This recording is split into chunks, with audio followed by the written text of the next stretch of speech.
गोंडा के सरयू नदी मगरमच्छ हादसे में एक बार फिर नया मोड़ आया है। इस दर्दनाक घटना को लेकर मृतक दीपक वर्मा की पत्नी रेखा ने रविवार को मीडिया के सामने आकर अपना पक्ष रखा।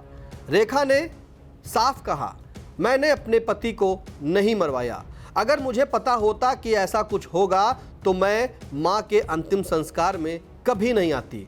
रेखा ने न सिर्फ अपने ऊपर लगे आरोपों को खारिज किया बल्कि ससुराल पक्ष पर गंभीर आरोप लगाते हुए कहा कि पति की मौत के बाद उन्हें गालियां दी जा रही हैं और झूठे मामले में फंसाने की साजिश की जा रही है।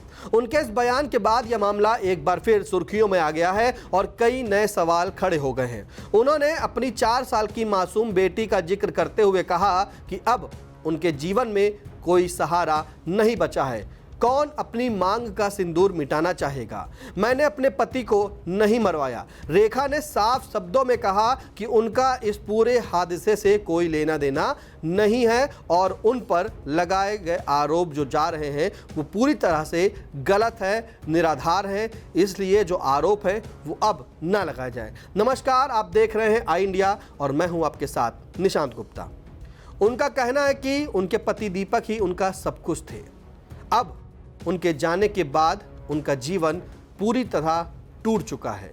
सबसे अहम बात रखते हुए रेखा ने कहा, मैं अपने ससुराल में ही रहना चाहती हूं और मैं दूसरी शादी कभी नहीं करूंगी। उन्होंने यह भी साफ किया कि कोई उन्हें इस फैसले के लिए मजबूर नहीं कर सकता और वह अपने पति की यादों के साथ ही जीवन बिताना चाहती हैं। रेखा ने अपने ससुराल पक्ष पर गंभीर आरोप लगाए। उन्होंने कहा कि पति की मौत के बाद उन्हें गालियां दी गई हैं और सहयोग देने की बजाय उन्हें ही दोषी ठहराया जा रहा है। रेखा के अनुसार उन पर इंश्योरेंस के पैसे को लेकर भी गलत आरोप लगाए जा रहे हैं और यह कहा जा रहा है कि वह इस घटना के पीछे जिम्मेदार है। अगर मुझे पहले से कुछ पता होता तो मैं अपने पति को वहां लेकर क्यों जाती? रेखा ने कहा कि वह पूरी तरह निर्दोष है और उन्हें इस मामले में जानबूझकर फंसाने की कोशिश की जा रही है। बताते चले कि यह दर्दनाक घटना 20 मई को गोंडा जिले के सरयू नदी किनारे हुई थी। नोएडा में रहने वाले दीपक वर्मा अपनी पत्नी रेखा के साथ सास के अंतिम संस्कार में शामिल होने पहुंचे थे। रेखा की मां का 19 मई को कैंसर से निधन हुआ था। अंतिम संस्कार की प्रक्रिया सरयू नदी के किनारे चल रही थी।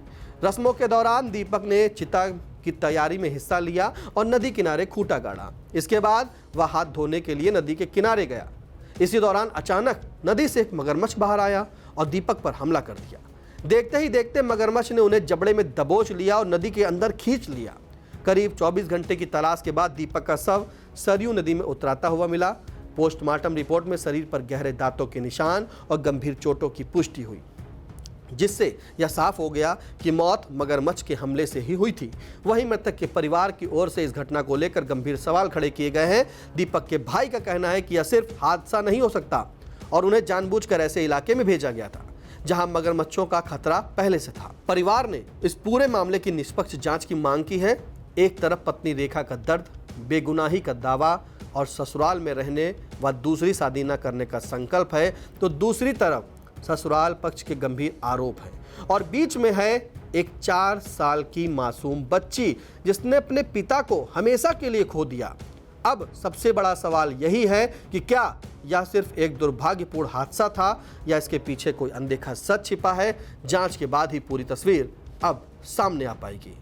चुनावी समर में आई इंडिया का महासर्वे, विधायकों का रिपोर्ट कार्ड, जनता जनार्दन देगी नंबर, टिकट से पहले भरोसे की बाजी, 5 साल के इम्तिहान का परिणाम, काम या सिर्फ वादों का जंजाल। आप अपने विधायक को फिर देना चाहेंगे एक और मौका? खबर आपकी, नजर हमारी।